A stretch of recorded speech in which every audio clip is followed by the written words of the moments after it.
And we're live 2 minutes late. Happy Wonder Wednesday, everyone. We're back with our events here at Floxies Community, our international community for women in UX, UI design, and Webflow, of course. We're still recovering from all the hype of the Webflow Conf, and today guest speaker will be Marcelo Russo, which you all know from the conference. And if you don't know, he's the CEO at the Friends agency, an agency obviously full of Webflow experts. So today we will be just looking at the new features that have been presented at the conference, and we will just see the best uses that Marcelo and his team do at the agency. And let's see how Marcelo will use these features. So without further ado, let's get into our Gather Town, which is where we host our events every Wednesday.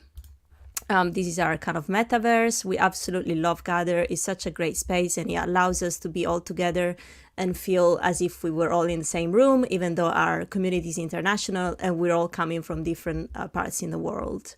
So let's join the table. We have all our Floxies here. Hi, everyone. I was just making my short introduction on YouTube, just presenting Marcelo Alejandro Russo. Hi, welcome into our community. And I was just giving a brief intro, but you can probably introduce yourself a little bit better.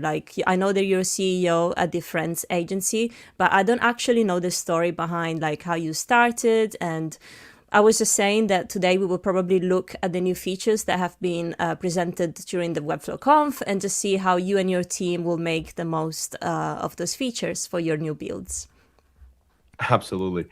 So yeah, I don't know. Let's start with the quick introduction of myself, so everybody knows. So my name is Marcelo. I'm the CEO and Executive Creative Technologist at Friends Agency. It started about, I'd say, officially 2 years ago during the pandemic. I discovered Webflow 3 years ago, and I've been running agencies for the past 11 years. I had a more traditional software development agency, staff augmentation, and all that stuff. And the short story of how I ended up here today is because I basically hated building, well, not pretty things. As a developer, you build what people give you, and they don't always care about good aesthetics, typography, and all the things that we love.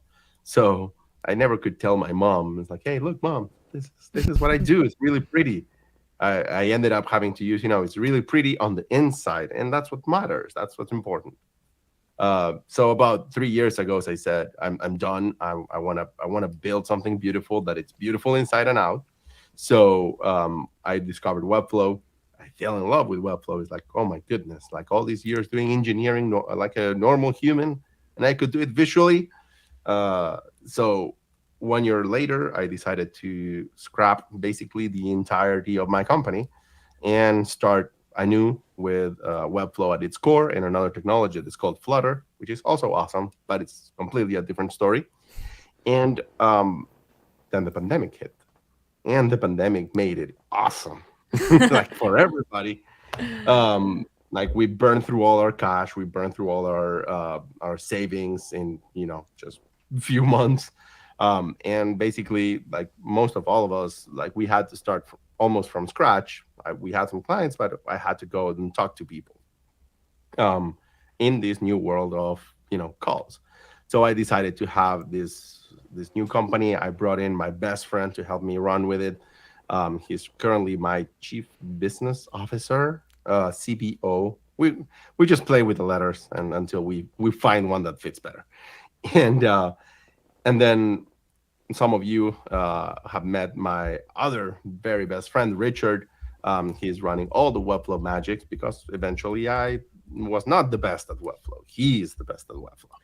So I just stepped aside and decided to begin to meet people. And 2 years later, Webflow Conf, and here we are. Magic happened. It's Webflow just Conf, amazing to see, it's amazing to see how many great things have started from such a horrible thing like COVID, for example. And it's great. It says a lot about the people that did start something, because I was lucky to meet you in person, and you're an absolutely fantastic human being, and it just shines through your work. And I feel like all those people that manage to kind of turn things around and, not get squashed and help other people, being like, hey, I'm creating this thing during this terrible time. Like, do you want to help me, or do you want to join me, or, just like carrying and supporting other people with you. I think it's fantastic. And it's great to hear that your agency kind of was born from the ashes, of COVID, just like our community as well. So that's fantastic. And the conference was amazing because, it was just showing all these amazing humans and people that were there to just like happy to support and just see each other out of our pixelated boxes for once. And we had never met before, but it just felt very natural. The same here with all the people that I've met from the community. It was amazing. And I guess that's what should push us to do even more and like create more of these opportunities, more meetups, and just do a little bit more of that. Yeah, and one of the things that definitely came out a lot during the conference, and when we were talking, not only us but with everybody there, it was this feeling that as we work as a community together, like the pie that we are eating, it never shrinks. Hmm. There's always more opportunities. Like there's not a moment where someone is, oh, I lost this opportunity to this other person. It's like now I'm collaborating with this other person in this opportunity, and that is going to just keep on making the pie that we all have bigger. We have more opportunities, more work together, and we all keep on lifting us each other up.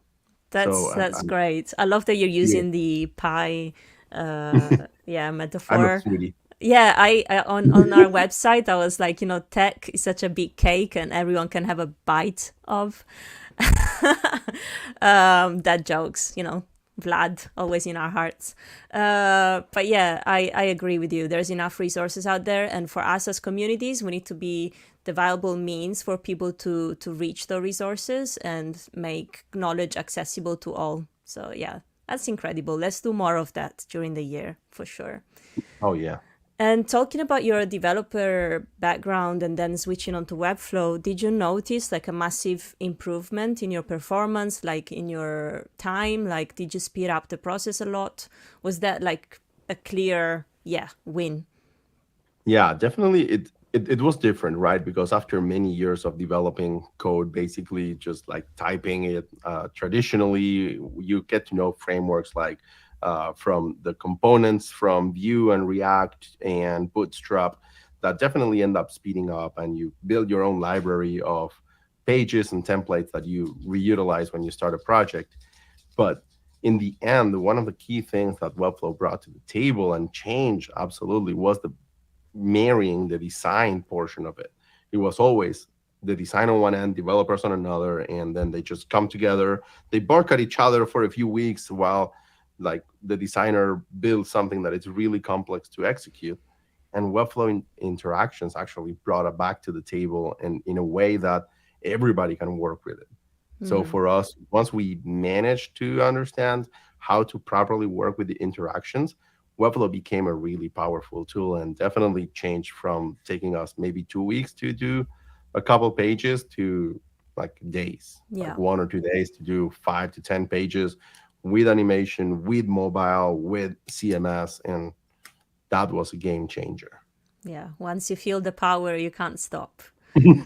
Oh, yes. And you got to stay on the light side, right? It's like, then let's not go to the dark side of the force. And Let's keep on using for anyone here that might be working for a company or might be thinking of starting their own, what would you say was one of the challenges you had to face when building up friends? Well, definitely the first, and luckily I got to talk to a lot of the people in the conference that were solopreneurs or small companies. And the best recommendation I can give is make sure that you really want to have an agency. Because I see here Victoria. Hi, Victoria. Um, We have an when you, amazing turnout, by the way. For oh I feel like I should be adding more chairs around the table. Look at that. yeah. So I was the first thing is like the crazy part is like I never wanted to have an agency. It just happened. And when I was solo, you know, quote unquote, I was competing. I was compared to other solopreneurs and other freelancers. But then when you go into the agency space, you realize that you are not competing with the solopreneurs. You're competing with FinSuite. You're competing with Edgar Allen. And these are big names and big players that really, really know their craft. And and that requires that you start working towards getting that professional level. And that implies sometimes teams, sometimes marketing, a lot of operations, a lot of definitions to be very clear what you're doing. So it sounds like a very small win, a very good win at the very beginning to deattach your name from your brand and begin to have all of those things. But it suddenly and quickly turns into a lot more work. So you got to be sure. It's a beautiful right to have people that work with you and that help you when you're down.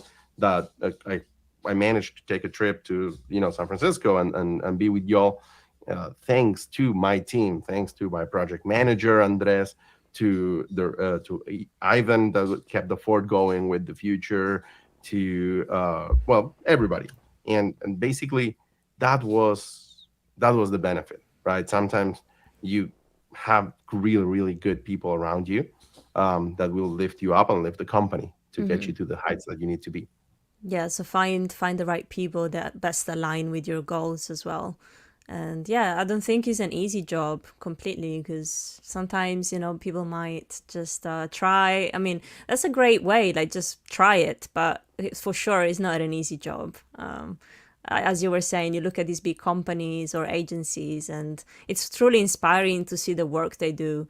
But I guess the big leap from leaving what might be your full-time career into like starting your own thing, it's really it takes a lot of courage, and for sure you need to be surrounded by the right people to get there. Yeah. And talking about the new features that were announced at the Webflow Conf, is there a page where they're all listed, or do you know them by heart? Because I can't share my screen because I'm currently sharing this.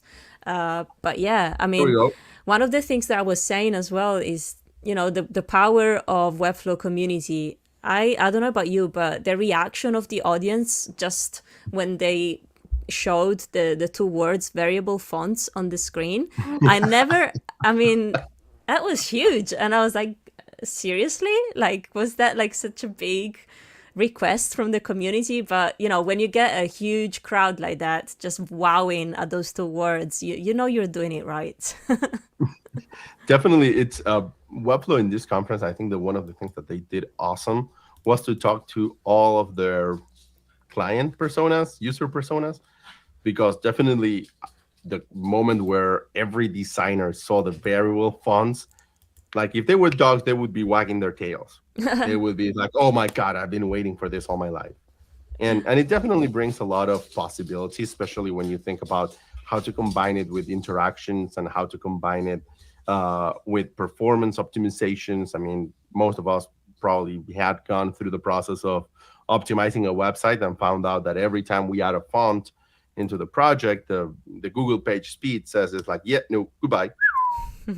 And so definitely having this variable fonts is gonna, being one single file, is gonna bring back a lot of benefits. But the developer in me was wagging the tail when they said the dev link. Yeah. Like that for me was like, this is the next step in Webflow conquering this market that we have. Can you Like share your every screen so we can show the people here just in case they haven't seen the keynote? Or yeah, just let's let see me if it see, works. Let's see if it like this, works. this, and like this. Yeah, awesome. So we can go through them and see, and you can tell me like how do you think you're gonna implement them in your teams maybe, or if you've already tried some of them, if you Yeah, had a chance to have a play around, maybe we can get we did. a little sneak peek.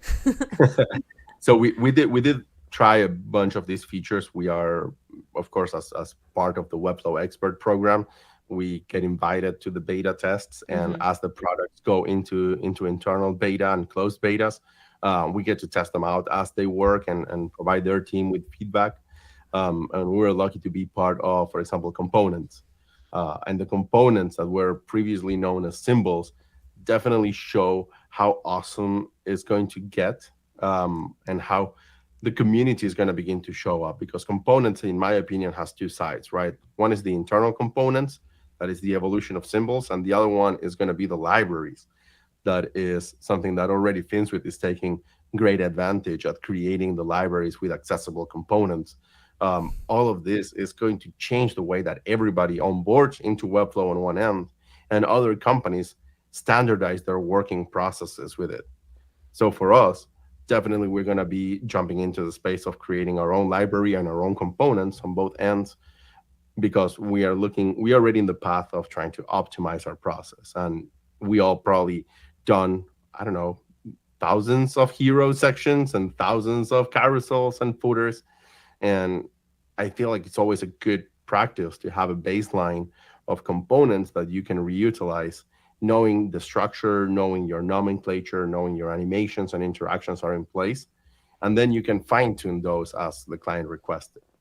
So I think that that is going to be, very, very, very conductive for us, as soon as they release the full power of them. Would it be too much to put you on the spot and open like a blank page on Webflow and just like show us how you create a component and why you think this new feature could be beneficial? And also, I'm going to encourage anyone here in the community, if you have any questions as we talk, feel free to use your emoji to put your hand up, as that will put you in the spotlight and I'll be able to see if you have any questions, so we can make this a little bit more interactive as well. But yeah, Perfect. let me know You guys if gotta that's give me a okay. second, so Yeah, let me you know if gotta give that's me a okay. second to know which user I can jump in, because Sure. everybody's working. So if I kick someone out, they're gonna be pissed. For sure. Um, But yeah, just if it's okay, because I thought it would be nice to have this opportunity to see in action, what that actually means. Yeah, and to give you guys an idea, right now the components are not fully out, right? So it's not fully rolled out, all the powers of components. They and the main one, and the most important one for me, is gonna be the one that allows us to put the components at the system level.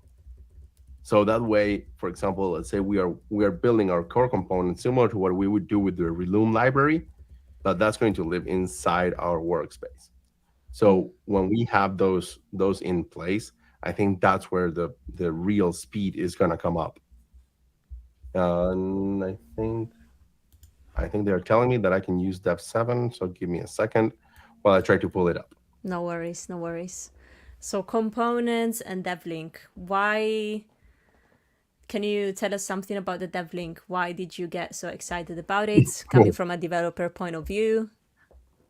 Yeah, definitely. DevLink is super interesting. DevLink is gonna basically allow the Webflow components to be downloaded or exported into a React project, and React being a front-end technology that allows us to build applications.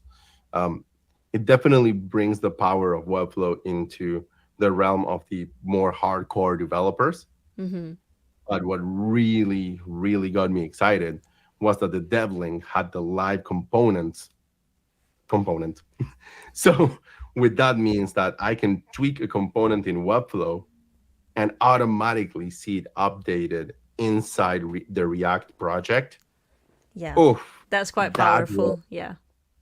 that was transformational. And when I begin to think of what my backend developer can do now when he gets a hold on React and prepares a project and an application, we're just launching an application, that we had to do in Flutter, and that was contained a web component. And it's like thinking of how difficult it is to do in Flutter certain interactions, and thinking, okay, now I will have Webflow to plan the interaction of how I show cards or how I change data and value. That was amazing. Like I felt like that was going to be the thing. Do you think that will attract more developers into using Webflow? Yeah, for sure. 100%. Um, my developers were messaging me while we were in the conference. It's like, is this for real? Is this gonna happen? I'm That's like, yeah. amazing. That's amazing. Maria, you have your hand up. Oh, let's All see. yours. Is it Yeah, Mirel? I wanted to comment on like everything. I feel like I didn't have the chance to talk with everyone. But think like Devlink, first of all, it's two-way communication, right? And Yes. then imagine when it will be available for more stuff like WebGL and like connecting interactions and WebGL, for example, or so many external things. It's like so exciting. And when you begin to think that how complex it is sometimes to develop an application, and giving the power, one of the things that we haven't had yet in Webflow, right, is the ability to have two people working on the same page at the same time. But with DevLink, you can have a React developer playing around with the page, and the Webflow developer playing around in Webflow in the components that are connected with the DevLink, and iterating both of them at the same time and seeing the changes live. Let's add Mm-hmm. an interaction here when this number hits 23, and then you have the guy coding in React a function that when it hits 23, you update the component with this information, and that gets triggered with a Webflow interaction. Like I just cannot wait to get my hands on that. And I think that's available for. Is that available for the freelancer plan or the So right now, I actually don't know where is that available, but I know that there's a page, and probably it's in the article that I put on the chat, where you can go there and add your name to the list of the beta testers. right? Yeah, cool. So I'm trying to still find a good project to show the components that we've been.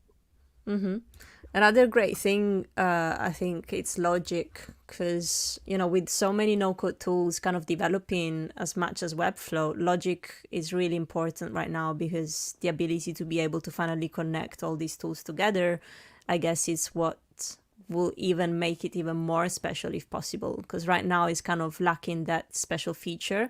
If you're thinking like Airtable and Softer right now are a great combo to create very powerful portals, for example. So I can't wait to see more no-code tools being able to integrate with Webflow as well. That's going to be huge, I think. And I think Webflow is lining up something really interesting. Upon talking to my team and talking to a lot of people in the community, we realized that Webflow is, not all the tools that Webflow are creating right now are feasible for not super large enterprise, because we have the enterprise program, but they have their limitations, right? They are not us coding in React still.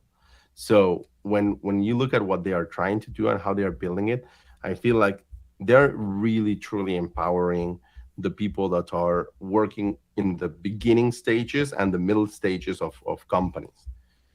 So I remember when we were testing, for example, memberships, they didn't have a lot of members to be part of the membership.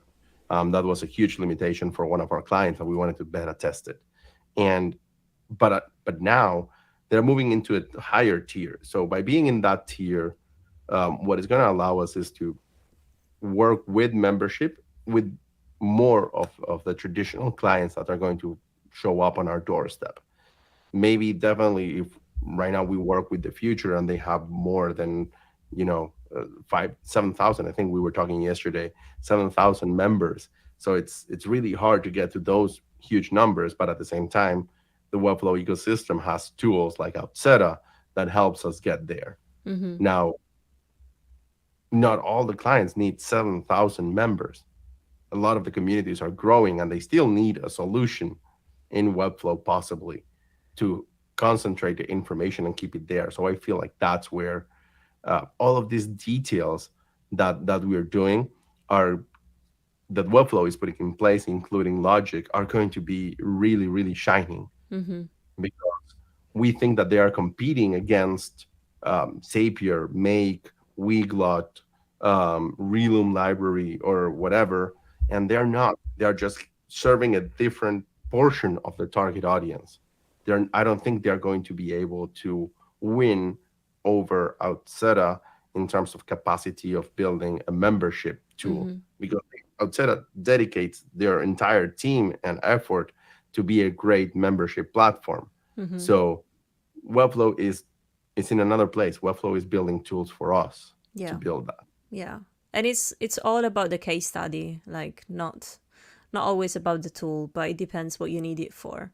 And to somebody that is starting, for example, or has never heard about Webflow before, what would you? There's so many resources out there. What would you recommend? What would your advice be for somebody that's just recently starting Webflow? Because right now there's so much out there that it could be a little bit overwhelming as well. So, do you have any recommendations for those kind of people?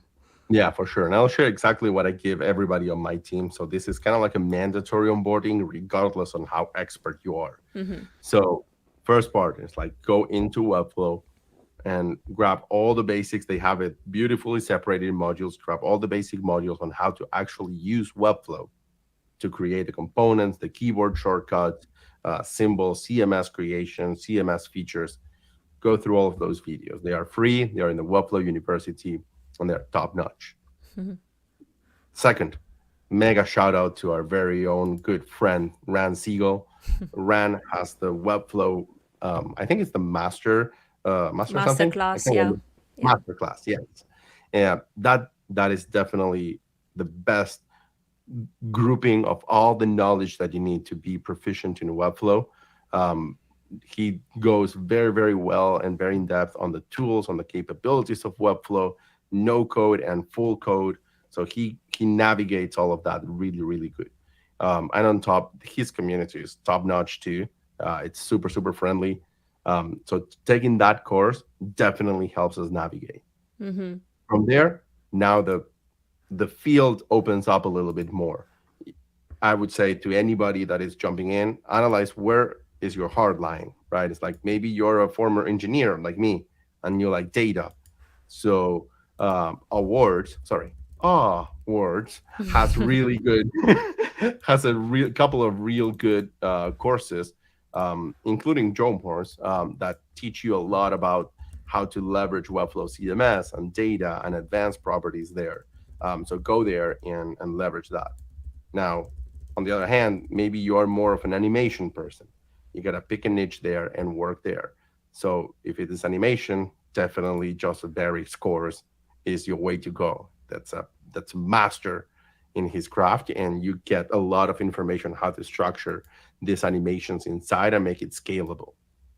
Now, alternatively, maybe you want to go full code, go with responsive, and try to connect with a lot of technical aspects, from frameworks to libraries to everything in between.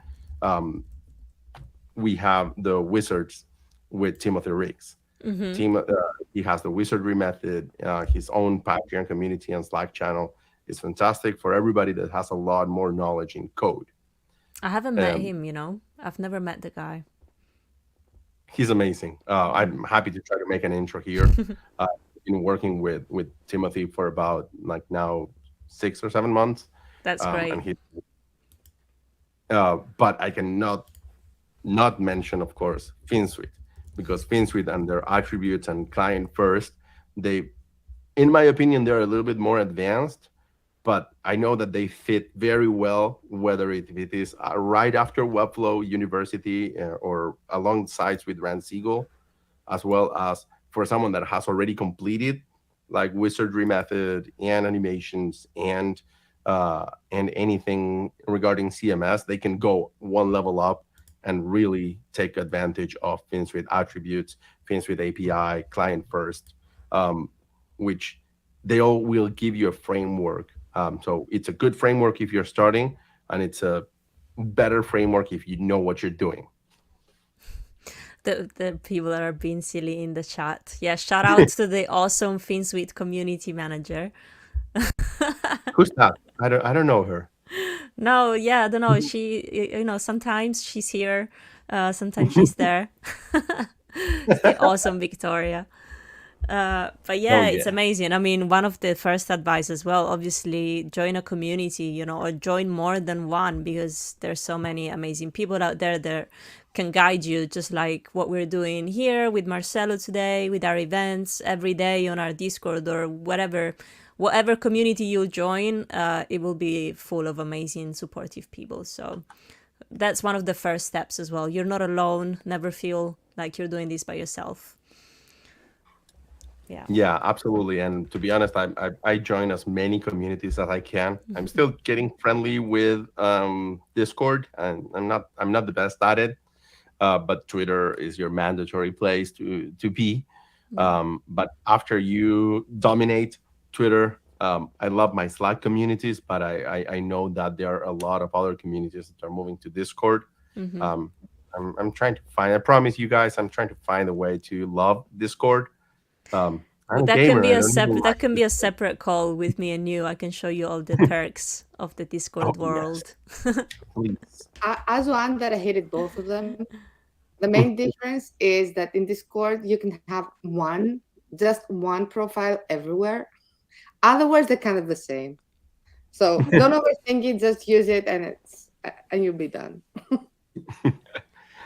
And and when we look at Discord, definitely, I don't know. It just has to do with the notification system. Maybe I'm an OCD guy. Well, not maybe. I'm for sure an OCD guy. But like, Marcelo, I need to. I have you sorted. Don't worry. We'll fix that. You know, just Yeah, talk to me and I'll help you. Don't we'll worry. do that. We'll do that. Did So we let get me a actually. chance to did we get a chance to get onto a page? Yes. So this is a great example of one client that we're working.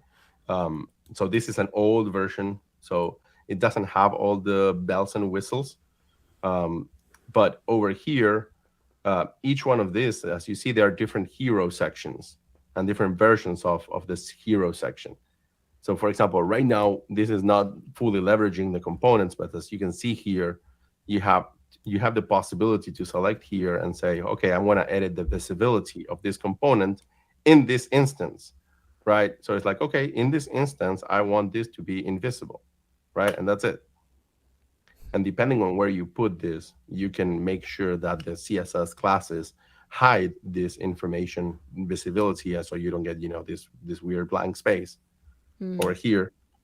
Um, and let me go roll back, right? But you can change the type of image that you have. So you say, okay, I want to change the image from this one to this one on this other instance. But all of this, when we leverage components, actually we are just overriding that particular instance.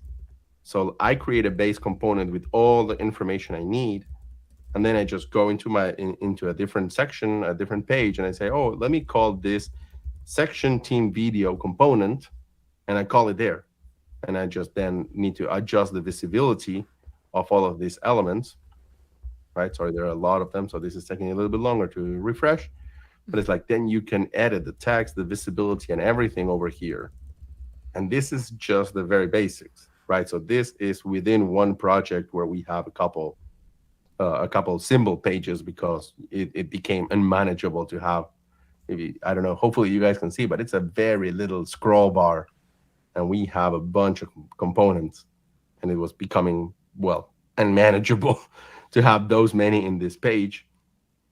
But Is there a when you limit on how many components you can have? normally is the limit is given by your ability to be patient, which means I have about 7 components per page before I want to punch the monitor. Fair enough. Penny, you have a question? Yeah. So how does components solve the problem when a client wants to be able to on one version of a page or one version of a blog post, they want to have a certain layout, and then on a different blog post, they'd like to have a slightly different layout, or is that something that components can help with? The answer is yes and no. Normally, because the component in itself is going to just show and hide certain elements. Now, the new components, the one that are not yet fully released, or at least not in this project that I have here, and let me switch screen and go back to the announcement. And I think this is the announcement. Yes. So this part of the announcement is the one that may solve what you're asking, Penny, Okay. because if we can display CMS information in the component, maybe we can have a component that contains the two versions that automatically switch between one or another depending on the configuration of the component in itself. Right. Um, Although right now we are not having a particular problem with that because we still do that at the page level. So Mm-hmm. let's say that we have a client that says, "Oh, I want to have."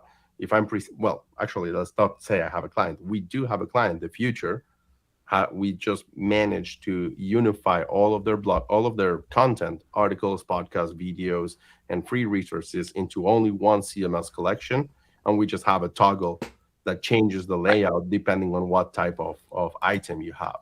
Yeah, yeah, I've done that before. I just wondered if components was going to give us a different way of approaching that. So, Yeah, I mean, I'm yeah. hoping it will. I'm hoping it will because supporting components collections inside the components first is gonna give us a unified version of it, and Mhm. knowing that we can build it once and deploy it in all the pages, you know, definitely is gonna reduce the amount of iterations that you need to do. Yeah, yeah, cool. Thanks. Maria. I'm always here. I wanted to add that when they'll add also style overrides, so you can override also coloring and maybe like the flex box, then it will be like super, super, super, super, super powered. Because What I had like buttons, but or a nav bar, simpler examples, everyday kind of people. You cannot change the color if you want it black or white right now. So you would have to have like a nav bar that is black, one is white, and then inside it the component. But imagine when you will be able to change also like the styling. So you'll be like, okay, if this background is going to be black only in this instance, then it will go like crazy. that's always interesting, and I think that currently one of the conversations that we have when we are kickoff doing the kickoff of project is understanding what is a component and what is not, because sometimes like that variance that you're mentioning may definitely point us in the direction of this is not a component, or these are different components that have different behavior.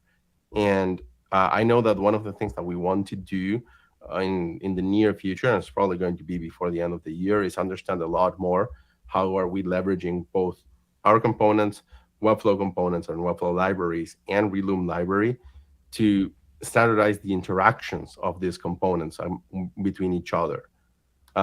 And my best example is like, when you have the section that you have like a white hero and you want it to fade out and change color as you go into the second section.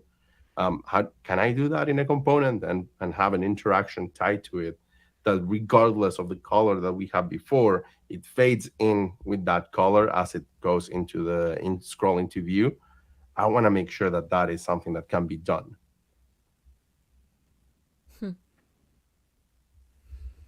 I'm gonna ask, like, I can see there are some people here that haven't, it's either their first time or they haven't been here in a while. Hi Daria, it's amazing to see you after such a long time. I just want to see if any of you have any questions, or if you would like to be taught anything live, like there's something like, well, whether you're getting started or whether you're struggling on a project. We have Marcelo here, maybe he can help, and everyone else. Just want to encourage you all to just come on your mics and share your doubts, or anything, if whether you're joining us for the first time and take your chance to be on mic, or whether you haven't been here in a while like Daria. Just use this time for your best value that you can get. And But until then, I can intersect as always, so people stop me. yeah, Maria, I'm go also for very it. excited with the multilingual support, language support. I was Let's be quite honest. curious If about you that live one. outside of an English-speaking country, you need multilingual support. Yeah. Mhm. And it's interesting. I had a conversation with the guys from Weglot about, how are Same. you I seeing this asked them also. functionality? I think everyone And thought about that, especially because they were literally standing there as they were announcing the multi-language I on the told main them, it's like, hey, stage. were you blindsided by this one? And like, luckily, they were not fully blindsided. Of course, there's the normal business secrecy, but it's interesting, and this is a great example with the multilingual, where Webflow is targeting, right? So let's say the project that I was showing you before, it's a project with more than, I think it's 150 or 180 pages. So multilingual for that would mean that you need to create from scratch specific content for 180 pages and blogs, which is crazy to think about. If you're even doing it as part of a project that you just won, this type of project, it's a much better suit for Weglot that has the automatic translation than doing this way. But now Weglot has a steep entry price. It's not something that any company can afford by default. They're like, yeah, sure, let's do that. And then that where Webflow multi-language support really comes into play and shines, because it's going to give a lot of the people, a lot of the companies that really are thinking of, and as Maria was saying, right, it's like you have a site in English and you need to have your site in your home country's language. And that is going to be easier when you're talking about like your current blog post and 5 pages or 10 pages. Very different than when you're talking about a project with 100 and something pages and thousands of blog posts. No, and I was discussing the same thing. It was the same question, you know. I don't remember his name, but I was like, yeah, but if you focus like on the automatic part and AI translations and things becoming more automated, because now it's kind of also a pain to input many languages in Weglot if you have the translations.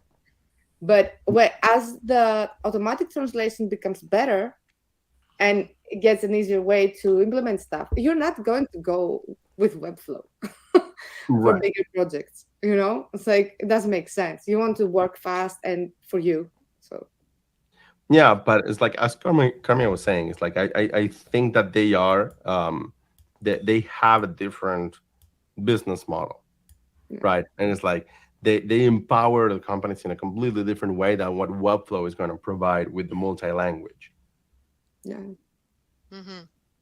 Yeah, it's like, you know, building a Webflow site with a small agency versus going to Friends Agency or FinSuite, and the kinds of tools and the kinds of things that you can do with it, right? It's like, if that's what you need, then that's the route you take.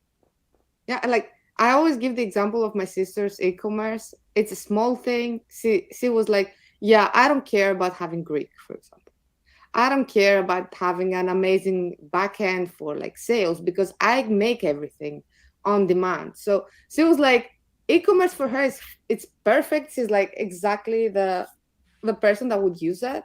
But the moment she maybe scales or she needs more tools, but she can also afford it, she will pay for the extra, like, I don't know, member stack or Outsera or the extra things she needs. So I feel all this, they're more entry level for like everyone. But when you go very specific, very large, you as with everything in life, right? You need to pay for the extra tool. Yeah, if you want to get it more advanced, or I guess they give you a sense of what's possible, and then it encourages you to, as you're saying, when you scale up, okay, this is great, but I need a better solution now that we're so big. Or yeah, and it's important to keep supporting, you know, like we're saying in the chat, like keep supporting Weglot, keep supporting all the amazing initiatives that are coming from communities, agencies, you know, everything. And I think Webflow supports that as well. Yeah, the play that they're gonna do with Marketplace is gonna be really interesting in the coming month. I think that definitely we just saw the tip of the iceberg, right? It's like they just presented it there. There were a few key players that I know that they were missing, and I talked to them, and it's like, darn, we didn't make the cut, we didn't make the deadline of submission and things like that. So between that and DevLink, I think that I'm going back to that beautiful, powerful tool. There's a lot to be said of how up in the air in a good way is what we have right now in Webflow. Trisha, you have your hand up. Yeah, hi. So I'm new to this community and welcome. Also new to Webflow. Thank you. I'm happy to be here. I was really excited when I was recommended your guys' community. But anyway, hi in the chat. So I've worked at Squarespace in the past. I just had the opportunity to do a little bit of client work for someone with Webflow. And then I just graduated from a front end boot camp. And I'm having trouble kind of figuring out like the advantages and disadvantages to doing Webflow for a career, maybe working as an agency versus like actually going through corporate and building out there or WordPress. So I guess what I'm looking for is maybe, do you have advice on how to kind of make those decisions and what an advantage of Webflow is, or what type of person does really well with Webflow versus maybe like WordPress or just traditional coding? So I heard you said you just finished a front-end bootcamp, right? Yes. So coming out of that bootcamp, what was your initial reaction of where do you want to take your life as your next step? So I know that I love implementing things. I know I don't love design, which is one of my kind of worries when it comes to Webflow, especially freelancing, because I know design for clients is a big aspect of it. I just know I like building things at this point. I don't know. I mean, first, the community is always a good part, and to give you an idea, my agency started with me again. I'm similar background to you. If you are not from the beginning, I'm a CS grad, so I could not draw to save my life at all. Like the little stick man. Yeah, no, that's Same. not for me. But I'm very good at building and doing architecture. So when I started into Webflow, the first partner I looked for was a designer.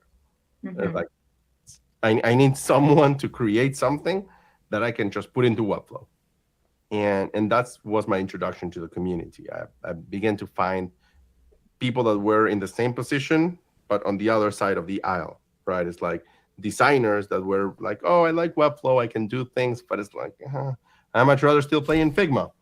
And so on that part is where you can begin to think of yourself of more than just you, more into, do I want to go into the freelance area, regardless if it is with Webflow, because you can still freelance with Squarespace, with WordPress, building your own sites and end to end, versus of course going into a corporate and going into a company. So I can tell you for sure that the majority in here is going to say that working for yourself is rewarding, but it's hard as yes, it's a lot of hard work. We have a match in the chat. Jesse says, I'm a designer that doesn't like there to you go. code. So there you go. That's perfect. Trisha, you see that's really honestly the power of community. Like you both are going to be able, for example, to talk the same language and marry Webflow in between both of you. One is going to create an amazing design, and you're going to be the one that brings it to life with Webflow. So I wouldn't consider much about the tools, which tool you decide and you guys choose to work.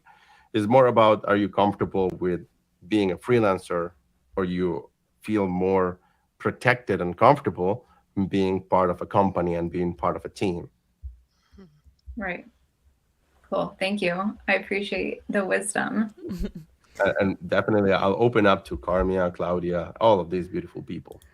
Yeah, and you don't have to. It's just like, even if you use Webflow, you don't have to know how to design. You don't have to do it.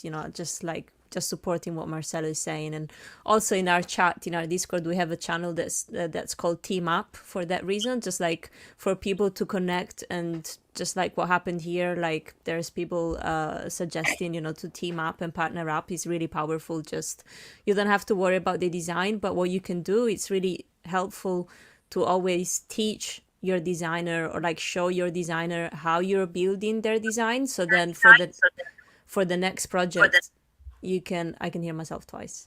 For the next project, then you can work even better, because they will be designing with Webflow in mind, and that's when it's gonna work 100%. Awesome. Yeah, thank you. That was actually very helpful. And I appreciate you guys taking the time to answer that. Of course, of course. I see Daria with her hand up. Hi, Daria. Yay, hi. Hey. First of all, I want to say, like everyone, that I know from the very, very long time ago, and I'm super happy to be back. It's been quite a year for me, but it's amazing. The feeling that like of our community is crazy, and I actually have the second part of the question of Trisha. Like I'm a designer. I know that I don't want to code much. Uh, I have a coder. I have some other project manager, marketing member. So, and I know that I want an agency. I've been a freelancer. I worked in a corporate, and I know that I want an agency. Can you give me an advice of, first of all, how to start? So like, okay, we are specialists and we want to like make a startup of studio design, coding, everything. What to do? Where to go? Where to get the resources? Like, I'm quite ambitious and quite a leader myself, and everybody expects from me to do the first steps to do something, and I have no idea. It's like, what to do? Anything? Well, I can tell you one, hopefully not discouraging part. I have no idea what I'm doing. And I'm pretty sure that's gonna be a general answer. Like we just tried a lot of things in the past, and I have a more past than other people that I'm lucky to just be trying to run agencies for the past 13 years. So I failed and I tried in a lot of things. Now, what to do right now at the first part is like I know I go against everybody's all the Twitter recommendations. It's like I won't tell you to niche right now. I won't tell you to find that unique client that is gonna make your marketing super easy, because your agency with the first thing that it needs is clients. Period. Like Yeah. whatever. It's not taking whatever job for pennies, that or taking a job that is not a good fit like as a person. It's not taking a job that is not aligned to your values. That the like the Maslow pyramid, the basics, you don't compromise. But then if the project is not the price that you want, you need a portfolio. Make it a portfolio case and try to say like, how am I going to leverage this project into getting my next one? And the next one is going to be closer to the price that I need. And you keep on building that way. Like my first website, I did it for $150.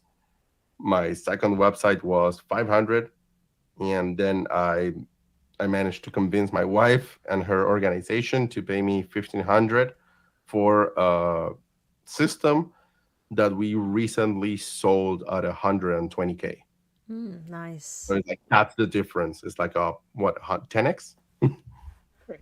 100x. I don't know. I'm very bad with that. That's why I have a Esteban for it.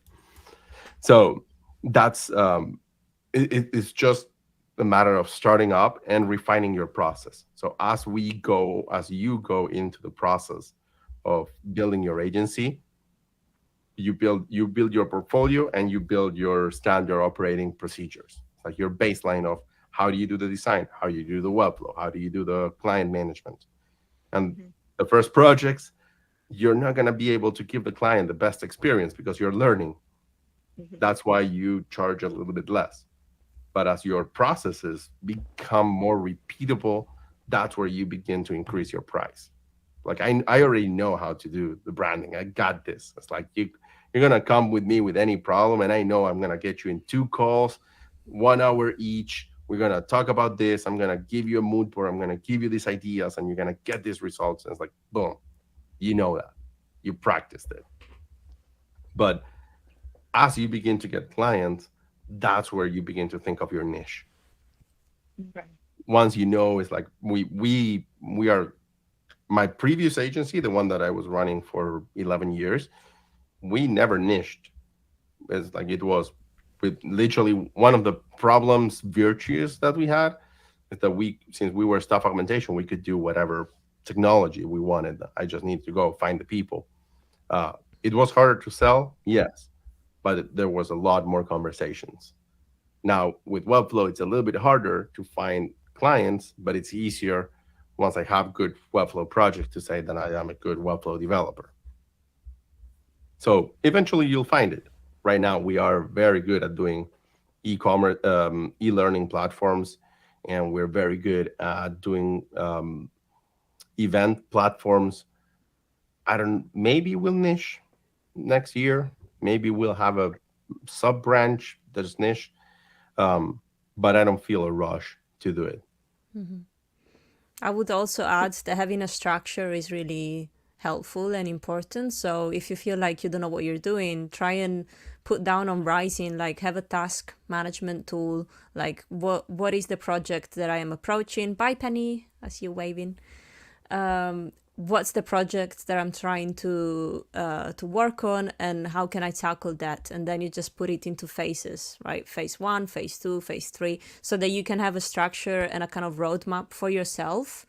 And then it will be easier to delegate that to the team as well.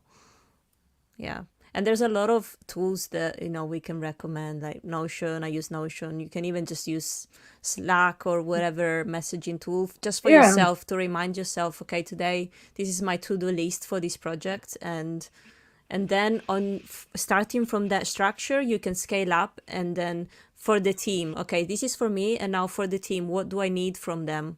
And then you just move on to that roadmap.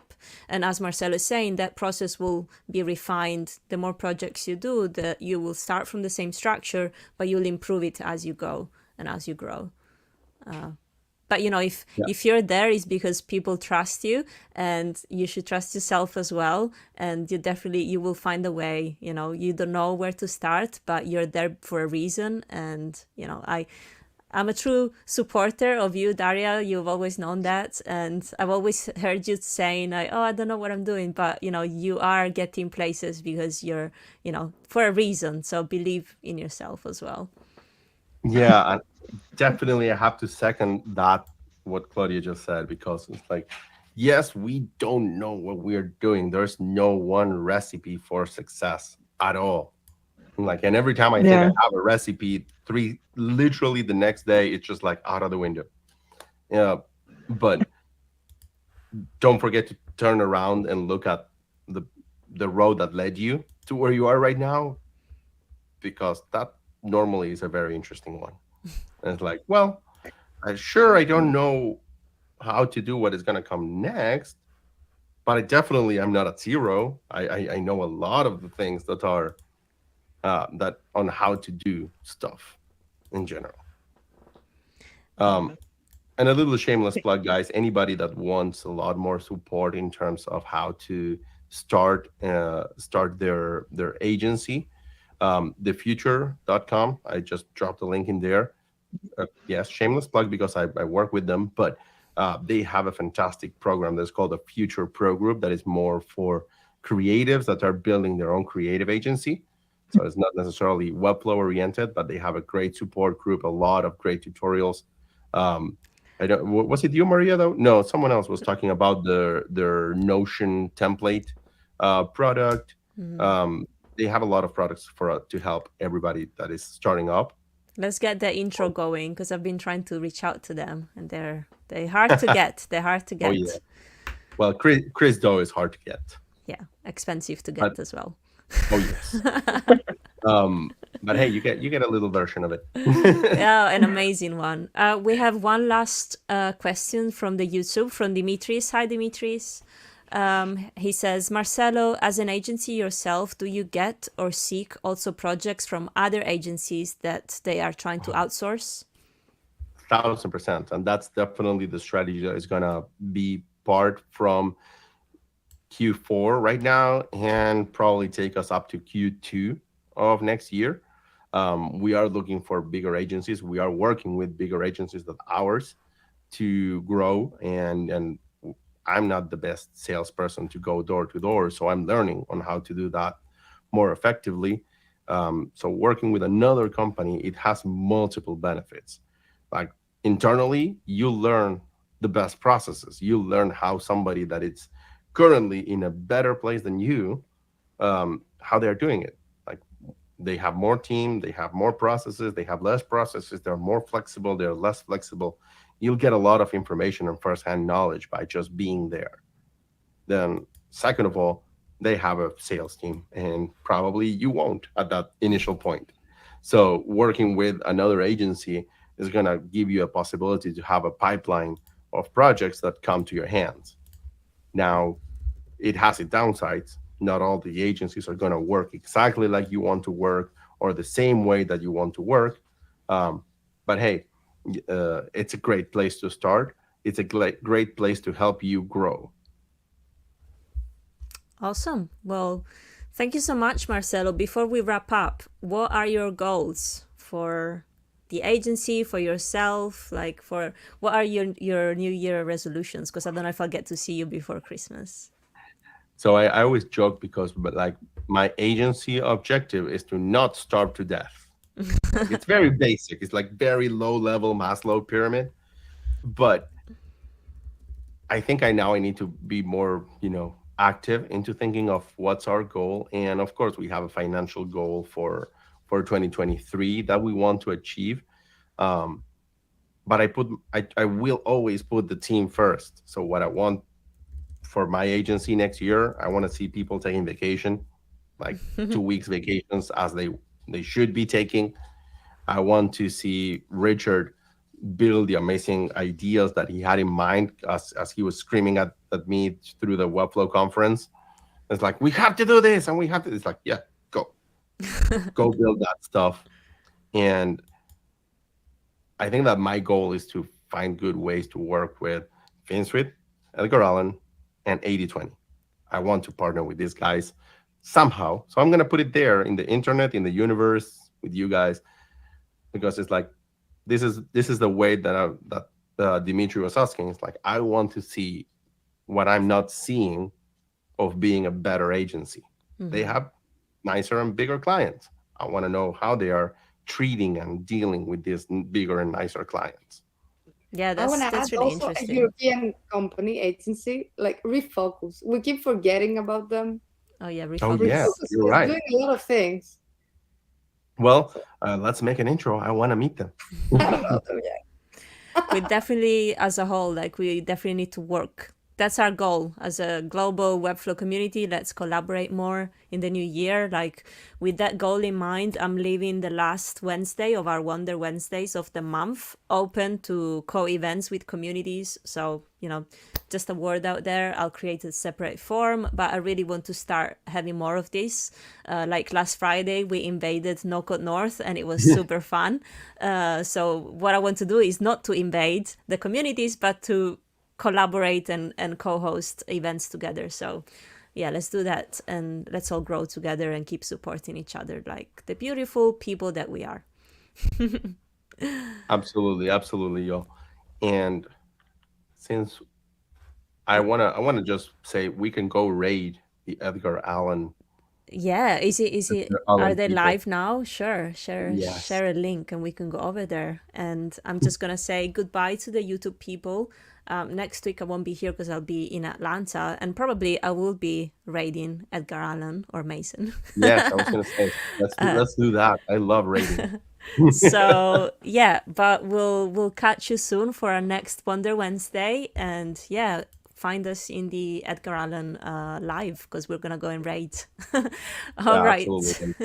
Take care Claudia, to the YouTube, and thank you so much, Marcelo, for being here. And yeah, as always, it's always a pleasure to see you and hang out with you. And yeah, let's keep in touch. Yay! Awesome to see all of you. Bye. Bye-bye.